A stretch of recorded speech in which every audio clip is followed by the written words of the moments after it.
Two quick things. First, Meta has censored me and removed my Facebook group. If you're not already in my email community, please be sure to download one of the free gifts that you see here in the show notes and join my email community. Next, this episode you're about to hear is an encore presentation from my Psychedelic, Sacred Medicines, and Soul's Purpose Summit. It's with one of the most renowned thought leaders out there, and I thought you would enjoy it. Thank you for being here. The psychedelic revolution is here. If you want to integrate your visionary experiences into your purpose, get clear on your entrepreneurial path, and help people while you do what you love, then this podcast is for you. Welcome to The Psychedelic Entrepreneur, Medicine for These Times. I'm your host, Beth Weinstein. I'm a spiritual business coach, 3-time entrepreneur, and a lifelong student of psychedelics and sacred plant medicines. You carry your own unique medicine, and your medicine is what we need for these times. This podcast will help you to share your medicine so you can create transformation in the world. Listen in on conversations with psychedelic leaders, changemakers, and conscious entrepreneurs who are living proof that a better world is possible when you follow your heart and live in alignment with your soul. I am so honored to have Allyson and Alex Gray joining us today. Hi, guys. Thank you so much for being here. Thanks for having us, Beth. Great to see you, Beth. Such an honor to have you and hear all about your path. I'm so excited to have Allyson and Alex Gray joining us today.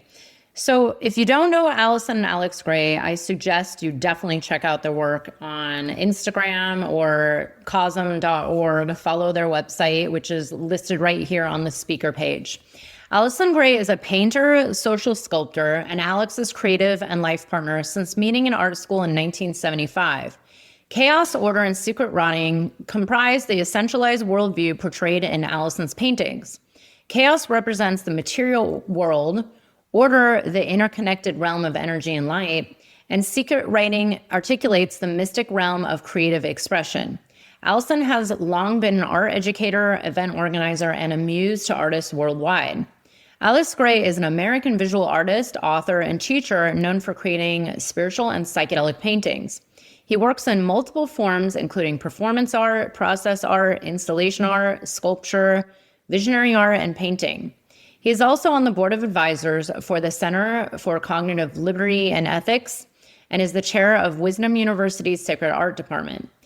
He and his wife, Allyson, are the co-founders of the Chapel of Sacred Mirrors, otherwise known as CoSM, a nonprofit organization in Wappingers Falls, New York. And you can check out their links, like I mentioned, right here on their speaker page. So Allyson and Alex, thank you for being with us. My first question I always ask all the guests here is, what brought you onto your path of putting your visionary art out there in the world, creating the Chapel of Sacred Mirrors, and, brought you to what I would call your life's purpose? I'm curious, what was your path to getting to where you are now? Do you want to start? Well, I think the Sacred Mirrors were really inspired by Allyson after we did a performance together. And I had made charts that people would stand in front of. They're like life-size charts of a couple of systems, like the life energy system, acupuncture meridians and points, and chakras and auras. And the performance was called Life Energy. Yes. Yeah. And also a painting of the nervous system. And there were a lot of elements to the performance, but Allyson and I were walking home after, and she said, I think the most successful part of it was these charts.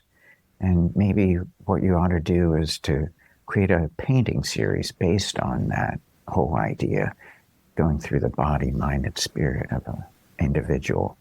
And so that was the birth of the Sacred Mirrors. It was 1978, and I started painting them in 1979.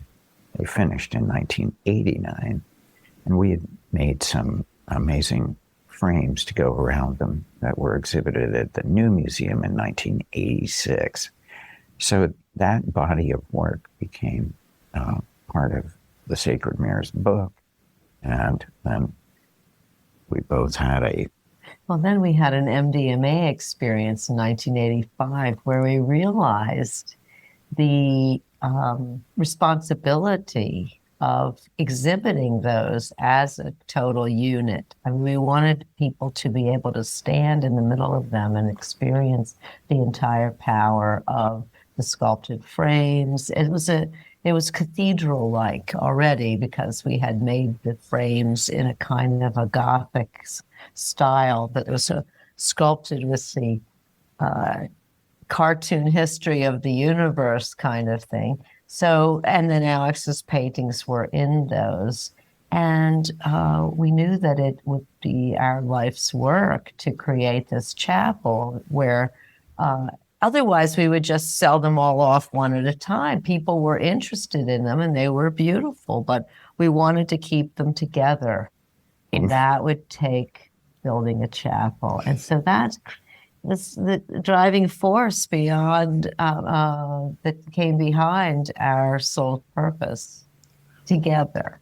We each have our own body of work, and then we created CoSM as Chapel of Sacred Mirrors to build an enduring sanctuary of visionary art to uplift a global community. That was our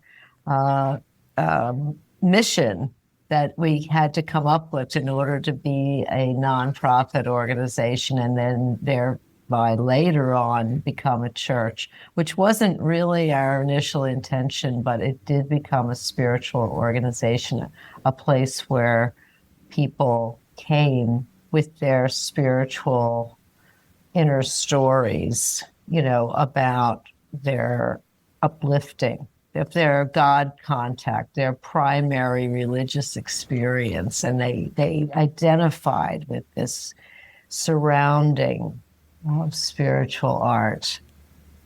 And nested in the middle of the Sacred Mirrors was a representation of an experience that Allyson and I had back in 1976, which was kind of on LSD, and it was a melting down of our identity with the physical body and entering into an energy field that was an infinite energy field. We had all the beings in the universe, it seemed, had become this toroidal kind of sphere of light, and the light that was uniting all beings was love.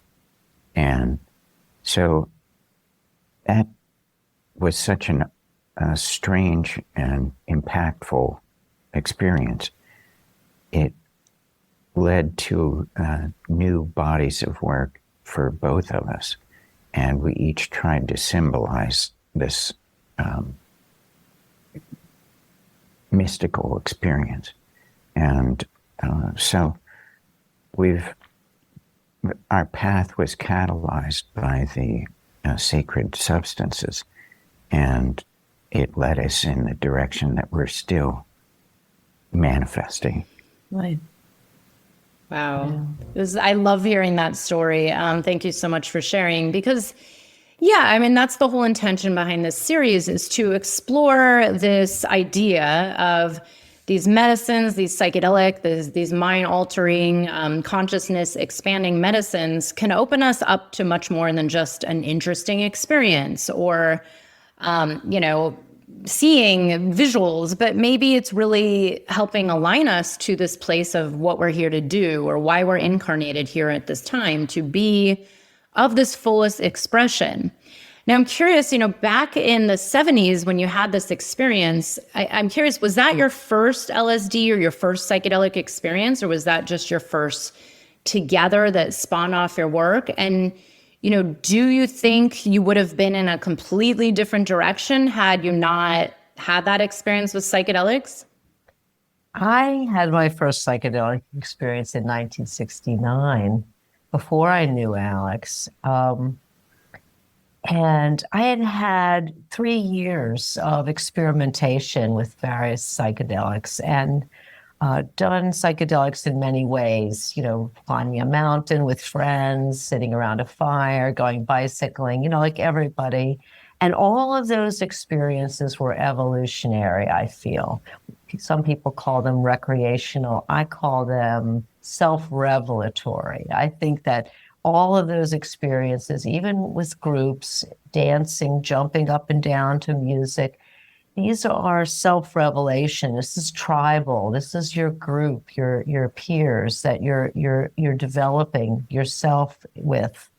But then in 1971, I read Ram Dass's book, Be Here Now, and it suggested to me to do psychedelics in a different way. And that was in a dark room by myself.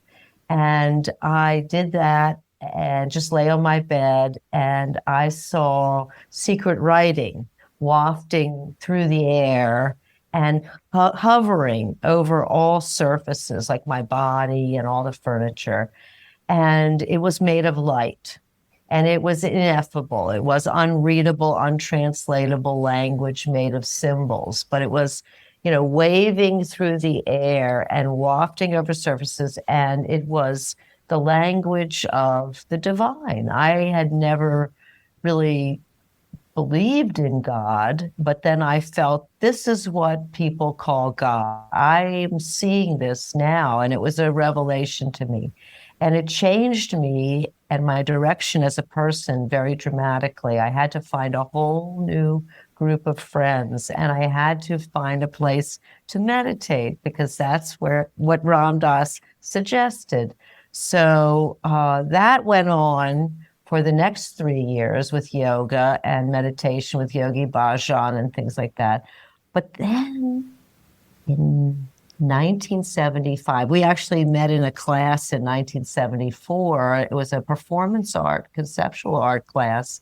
And in 1975, I invited Alex to my end of year party. He was invited along with a lot of other classmates and friends.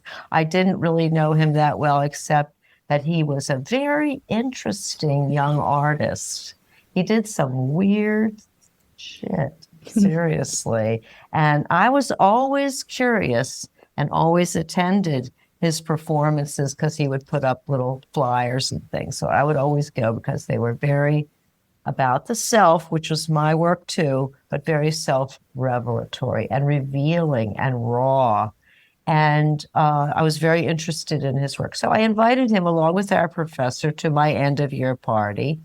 And he took LSD in my apartment for the first time, sitting on my handmade couch that I made with my life-size doll that she played with all night.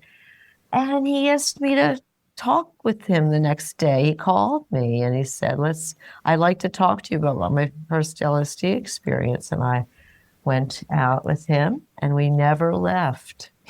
We never left. Seriously, we just stayed together until we moved in together very soon thereafter, because it was the end of school and we were both moving. So we moved in together and we've been together ever since, 47 years. And I think I recognized that you had a God contact experience, which I was very secretive about up till then, because people it was taboo. It was kind of, the whole spiritual thing was kind of taboo in those days, 70s, and marriage was unheard of. Nobody was getting married, but we did. I love this story. I'm like, wow, you can't make this up. It is just so beautiful, incredible. Well, I recommend that everybody make up a good story. No. Seriously. Or live an actual good story. Live into it. Live a good story. Take acid with your partner. No, I'm kidding. No, maybe. It's interesting to see how far you've come, right? Like you were way ahead of your time, really working with these psychedelics and bringing it into your work. and then going on to create this quite large, the church, and I would say it's beyond just a church or an organization. To me, it's a community. I live by Alex and Allyson up in the New York area, and I've been kind of hanging around CoSM on and off for years, even back in the old days when I didn't even know where I was.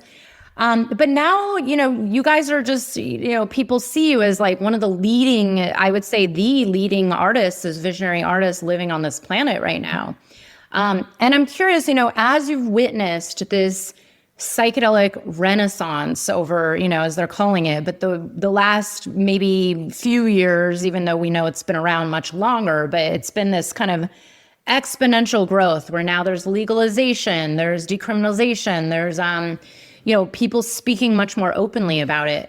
How do you feel about this, and how have you seen it change the artists that are coming into CoSM over the years, or the classes, or the people who are even just starting to follow you or go to all your, live YouTube events? Do you think it's, I'm curious to see what your opinion is on this big exponential boom in the psychedelic and, sacred medicine world? I think it makes visionary art a lot more, and psychedelic art a lot more accessible, and people see the value of it because it's one of the ways that people get validated in their own psychedelic experience, as they might feel a little alienated if they don't have a community to talk to about it. But if they see visionary artworks and things like that, then they say, well, it was something like that. And they can see that other people have had the experience too. So more and more people are having those experiences. And there's amazing animators, and the digital media now is exploding. And I think that the opportunities for both the artists and for the psychedelic communities that are growing up and finding ways of, bringing all the threads together in the psychedelic world, because that's a lot bigger than we knew it. Psychedelic art from, poster art from Haight-Ashbury, that was what people thought of as psychedelic art, when I was starting out. And there were a handful of painters that were, I think, visionary artists like Ernst Fuchs and Matty Klarwein and Alan Atwell, and a number of people who had been making paintings that were related to their visions. But it was a much smaller world at that time. And so now it has, just exponentially grown. And we have a lot of amazing artists, that all around the world that are bringing their visions into form.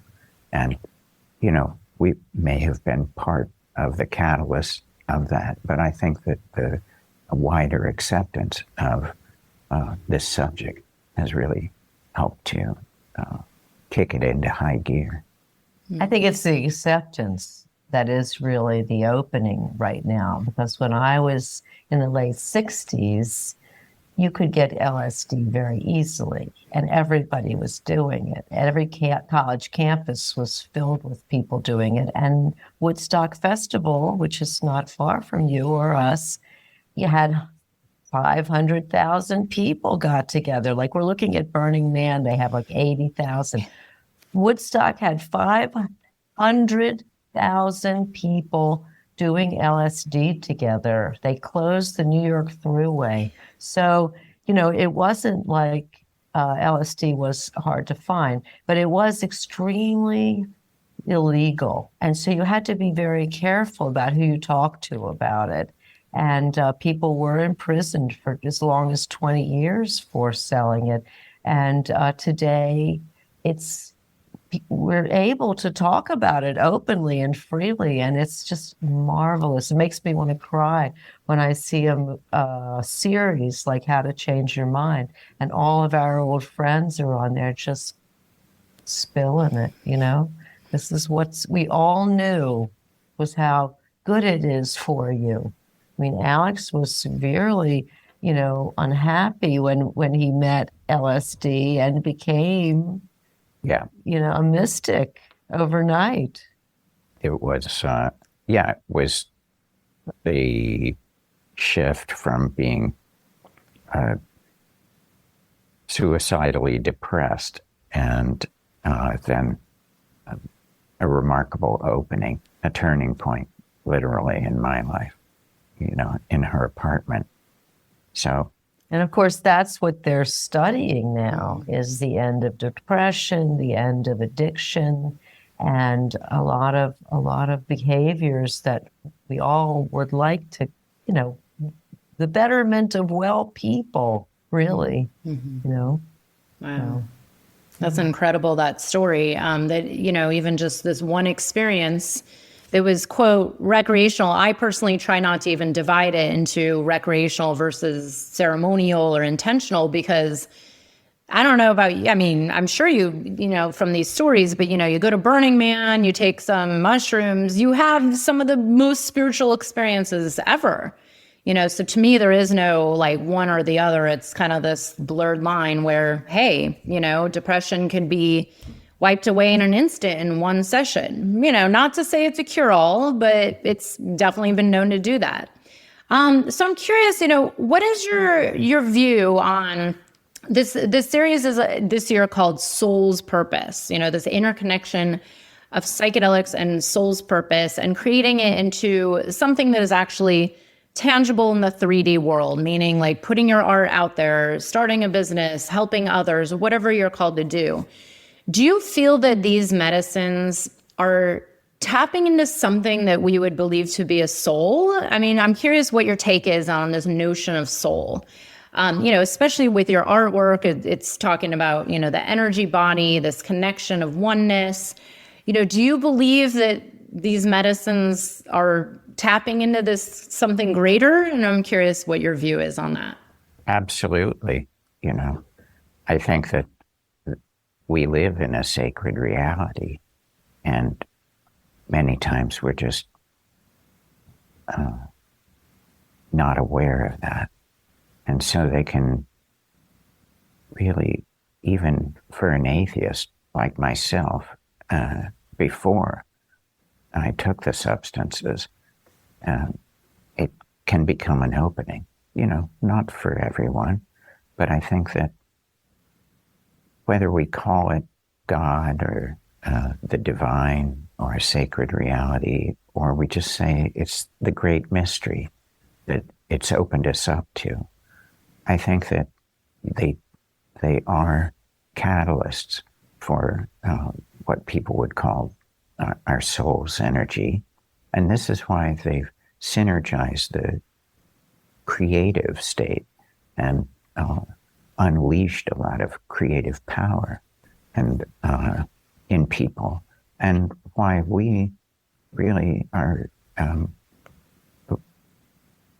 forwarding, the message that creativity is a spiritual practice, and that anyone and everyone is creative, and in whatever they do, whatever kind of form they want to bring it into, and that many times that these experiences can help catalyze that for us. Yeah, I think that a lot of people may go into LSD or psychedelics without knowing what their soul purpose is. And it allows you to listen to the God within and to hear what you really want to be doing, and to feel a sense of possibility around that, extracting the negativities and all the barriers that you've put up around that's impossible. So it allows you to say, yes, I love playing guitar and I like playing with a group, or have always wanted to be an artist, but my so-and-so wanted me to be something else, and I'm not happy with that. So you're very in tune with what doesn't make you happy and what would make you happy, and then you feel this sense of potential, like I have it in me, I could do it. And that sometimes is hard to maintain, but it is possible to maintain. I mean, the idea of building a temple, we had no funds. We were just, I mean, we weren't poor artists, but we were working hard, And, we just decided that, if people in history had built temples, that it might be something our community of psychedelic experiencers might like to join us in doing. Contemporary sacred space. That's what we did. Beautiful advice. Actually, this brings me to my next question, because it's like you said, there's so many people listening. Maybe they have an opening, especially the last couple of years. To me, it's kind of like, how do you live over this pandemic without questioning why we're here now and what's going on in the world and what are you doing with your life? But I mean, I know I went through it and a lot of my clients have gone through it, but a lot of people get stuck in this place of like, well, I can't, or I'm afraid, especially, the artists of the world. It's been this thing, at least here in America, where it's, the whole notion of starving artist, or it's so hard to make it as an actor, or, make money off your art. Which we all know is, it's still limitations because people are making money all the time. But I'm curious, what advice do you have for someone, maybe an artist or someone who's called towards this path that you're on now? What would you tell them, in order to make it real? Like, what's some advice you would give them? Well, if they've expanded their consciousness and they've opened their hearts and have a sense of compassion for themselves and for, empathy with the world and what the world is going through and what their friends and family are going through, their creativity may have a direction already. They may be drawn toward finding a way that their work can help serve the emerging kind of positive possibilities for themselves and for their friends and for the world. And that finding that, as you were saying, soul's purpose is I think a crucial thing. I'd write some of these things down, but more important than that for a creative artist is to stay creative, stay making something, let it be fun, let it feed on the most positive and really the openings that you have.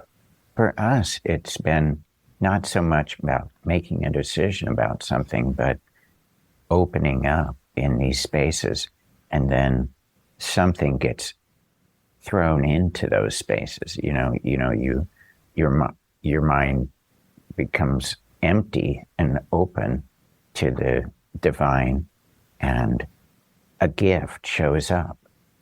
And to discover that gift, sometimes one has to, ask, invite, and on multiple occasions, and keep notes, and in your journeys or after your meditations, because we absolutely encourage that people take up a spiritual practice of some kind of meditation to ground the journey in.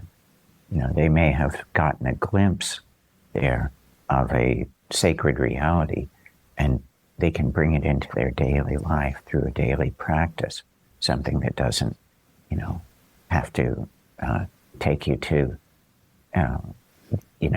the furthermost dimensions, and by integrating that path, because it may take a while. You have to be patient with your creativity as well. And I think that, then when you feel like you've got something or a body of work, then, you share it. There's so many different ways of sharing your artwork now, and and if people don't connect with it immediately, that doesn't mean that you should let it go. You may be way ahead, and people just don't understand it yet, so have some real compassion and patience with letting this emerge. And if you have to do something, that may not be your soul's purpose, for many years I did medical illustration and other kinds of jobs and things like that I didn't feel were my art, my ultimate art. But I was always doing that, on the side and paying the bills and helping support the family with these jobs, so. I just like to mention a riddle that I like that goes with your question and what you were saying, and that is, how do you eat an elephant? One bite at a time. So you basically just have to have an action list and do it every day. Like, make it something that is a practice, like you were saying, every day. You can't think of the whole elephant, but you can think of one bite at a time. And the other thing to remember is, come from being. If you think you're a musician, be a musician. And what do musicians do? So it's be, and then it's do. And you have to do what musicians do, which is play music every day. And then you have what musicians have, which is, gigs and promotion and a band and equipment and everything. But it's not have, do, be. It's not buy everything you need and then put it all together. No, it's be. Come from being. And when people ask you, who are you or what do you do? You say, I am an artist. And then you be an artist and you do what artists do and have what artists have. Yes. I love that you say this. This is one of the first things I say to my clients. I say, look, the very first way to start a business is you just declare it, have a conversation with the universe, and it's, Alex, what you said is so important about really being in this present moment, just keep doing it, and kind of being almost in this relationship with what it is you're putting out there, and not, again, I think a lot of this is our society is just so focused on the having part, or oh, I must have this first and then, and it's well, maybe we've gotten it backwards this whole time. So I really love these perspectives you shared, and I do really encourage the listeners to put your creative work out there. Like you said, there's so many new ways right now. We have the internet, we have social media. We never had these back when you guys started, or even back when I started, so why not just keep going? And I actually wanted to ask you about this because I've been noticing this over the years, and just with my own personal journey, that, if I've had to actually make space for creativity, whether it's in my garden or working with beehives or, actually doing physical painting or something creative, I make hot sauce, or whatever it is. But I do find that, very often I'm stuck in this conversation around, I don't have time for creativity.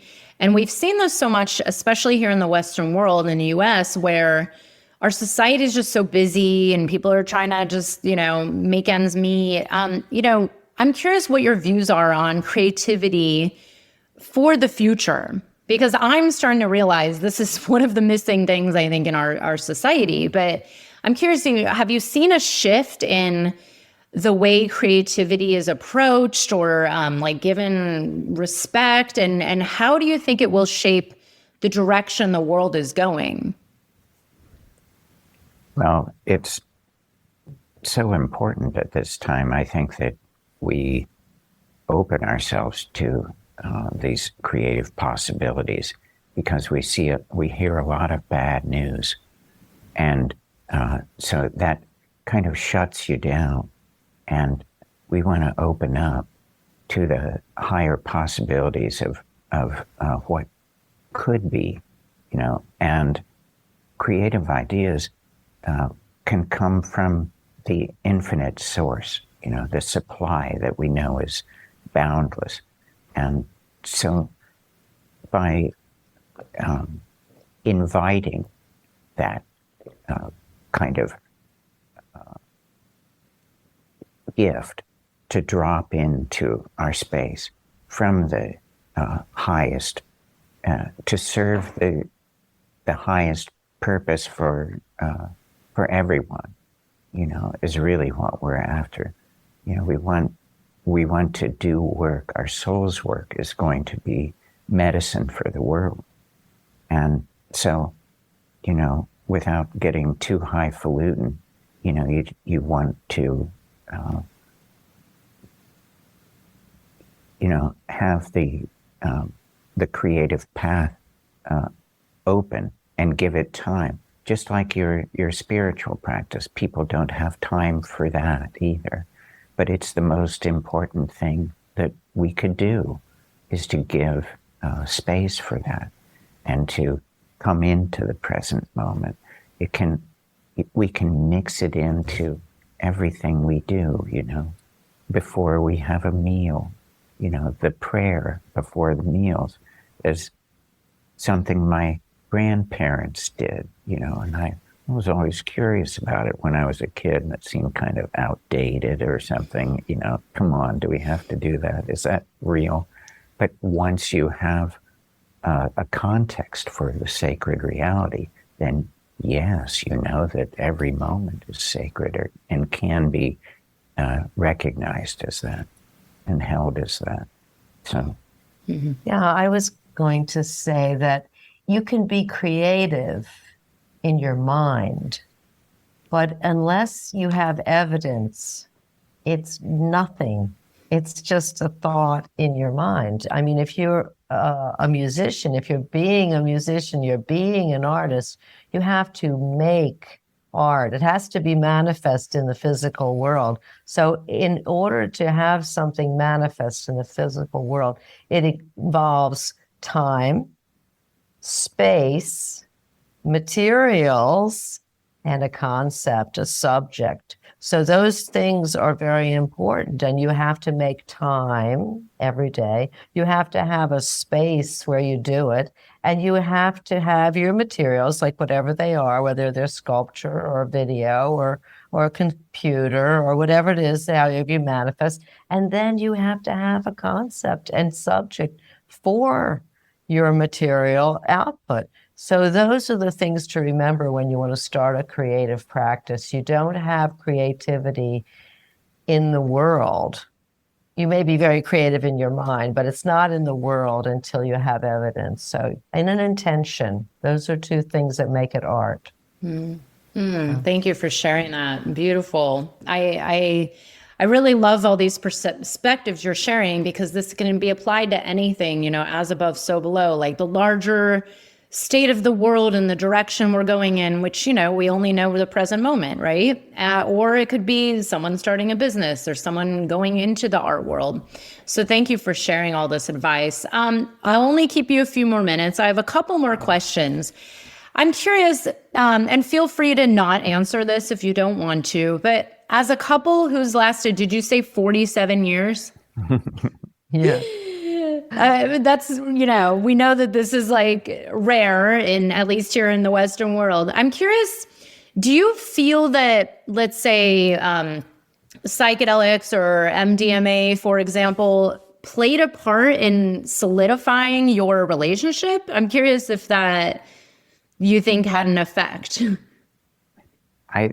Because we kind of bonded over, well, that first psychedelic experience in her apartment back then, it's been part of our journey.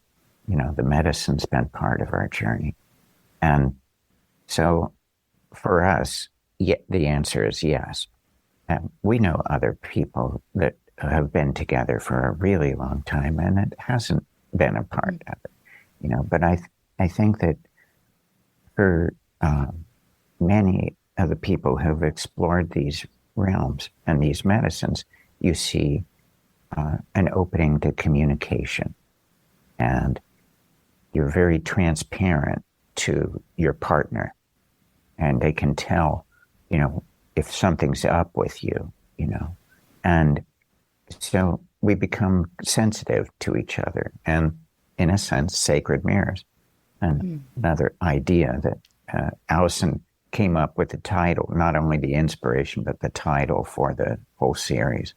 And so it's a great gift because this is an aspiration, we each can be sacred mirrors and are sacred mirrors in some way, that we're able to, and what does that mean?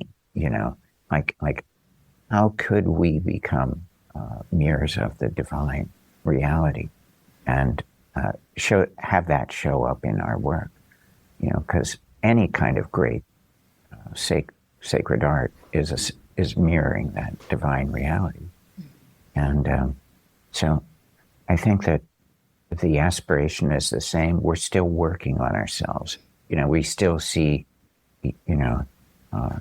areas in both of our character and personality and things like that are still being worked on. And we're discharging stuff from our childhood and stuff. So in the context of a partnership that is intended to last, because both of us intend that, that there's safety and trust in that kind of crucible, that we're able to get real and share, our deep soul stuff. So it's great to have a partner and a studio mate who knows your work and knows your, like your, what you love and things like that, and can encourage that. And that said, both Alex's parents and my parents lived together, married for 66 years, the duration of their lives, okay? And they never did psychedelics. And so we know a lot of people who have maintained enduring relationships. And one of the things that is really important in that, obviously, is to evolve together, because you go through a lot of stuff, but also to hold yourself up to a higher level of, expectation of yourself, to expect more so that you can, be a good partner to this other person that you continue to love. And in being a better person, there's more love, and it's evolutionary. It feeds into itself very nicely. And of course, we've had, obstacles, and we come to all kinds of stuff that we have to deal with, but never that we're not going to deal with together. So it's really important. And you mentioned the one most important word, intent. You intend it to, We're in it for the duration. Absolutely. I have like tears in my eyes. I'm like, oh, this is my next manifestation. I wish it for you. Yes. And it's bless funny. you. Funny, my ex-partner texted me right when we started our interview. We're good friends, but That's good. That's very good. Yeah. Exactly, right? Right. Next, on to the next. So I want to leave you guys a space, and I'm also curious. Can you share with the audience, what's happening at CoSM, what your plans are for 2022, 23 onward?